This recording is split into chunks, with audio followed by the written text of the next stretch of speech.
it is Ian from RTO here. Welcome to a new album review, as it's Friday, and we've got two today. We'll kick off with a great American heavy metal band called Metal Church. Now, these have been going since 1980, and they were formed in San Francisco, but they relocated to Aberdeen, Washington the following year, when they were briefly called Shrapnel, and they've been led, and is the most permanent and sort of stable person, and Kurt Vanderhoof.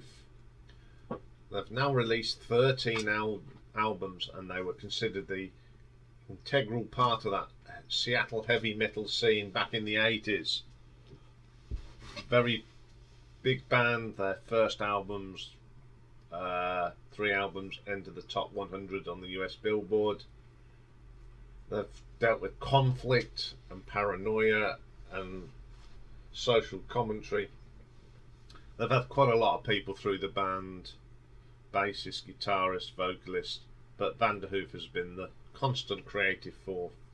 Despite it, in 1986, he was tiring of performing. It was more down to the composition. Also, this band have had a lot of tragedy. First being David Wayne in 2005. He was in a car crash and died sadly from his complications after that. And then sadly in 2021, their frontman and singer Mike Howell died at age 55 after taking his own life. Such a tragic story. And then just before this album came out, former drummer Kirk Arrington died as well. So it's, you know, they're just about to bring out a new album, and one of their former drummers dies. Very sad, but this band do bounce back. So this is their 13th album. It came out on the 26th of May, and it's called Congregation of Annihilation. And this is the new first album that features their new singer Mark Lopez, who joined in the summer of 2022 after sadly Mike passed away. So the current band is Mark Lopez on vocals, Rick Van Zandt on lead guitar, Kurt Vanderhoof on the rhythm guitars, Steve Unger on the bass, and Stet Howland on drums. So the first track on this album is called Another Judgment Day. Good start. Riffs from Kurt Vanderhoof. Now, Mark Lopez singing very, very similar to Mike, but I think he's just an octave lower than Mike. But he fits in great. It's a storming start for Mark. Good track.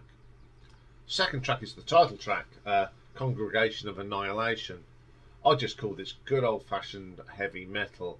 The drumming from Stet is pretty good, and the guitar work between Kurt and Rick is really good, and it's got that definite sort of Metal Church sound that I've always liked. It's a really strong song.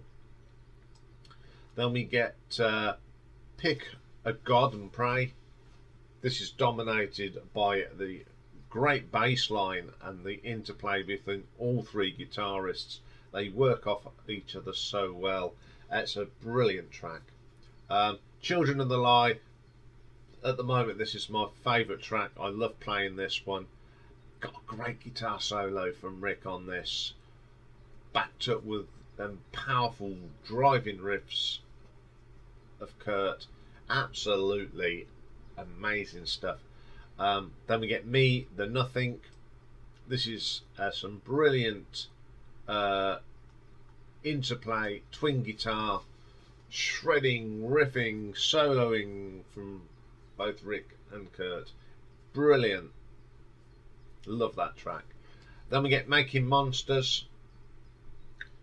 The solo in this is good as well. There's lots of good guitar work on this. The drumming here from Stet is good. What a good drummer he is. Then we get Say a Prayer with 7 Bullets.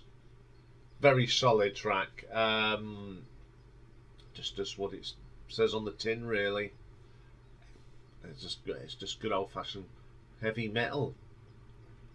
These violent thrills, the interplay on this again between Rick and Kurt is great. The rhythm, power chords from Kurt, and Rick just puts these lovely little bits on top. Absolutely fantastic. All That We Destroy, just very solid heavy metal again. Then we get Favourite Sin. Now this is one of the bonus tracks. When you hear bonus tracks, you go, oh, they're either good or bad, but I can confirm this one is good. Some great riffing on here. The bass line from Steve is terrific. It's a great vocal from Mark Lopez. I think this is probably his best vocal on the album. And then we have another one called Salvation. It's okay. It's not what I call the best track on the album, but it's just good old thumping metal. So this album, for me, come back strong after you lose your lead vocalist in tragic circumstances. It's very hard. You know, he was a great singer, was Mike. So Mark had some big shoes to follow, and I think he does. He's very similar in styles. As I said, I think Mark is just an octave lower than what Mike was. I just wonder what his singing some of the classic songs is like. I'll be interested to hear some live stuff of some of the classic songs. But I think he fits in well. He's got the right voice. And I think the band are playing as strong as ever. You know, there's had so many people in this band, but the solid sound is still there. It must have been sad when they lose someone just before, you know, an old member of the band, Kirk. So I think this is a great comeback album. It's very strong. They're still as good as they were. They'll always be that good. One of my favourite American heavy metal bands these are, and I'll give it an RTO ranking of 8 out of 10. Okay, we got another new album to do, and that's the new one from Sparks.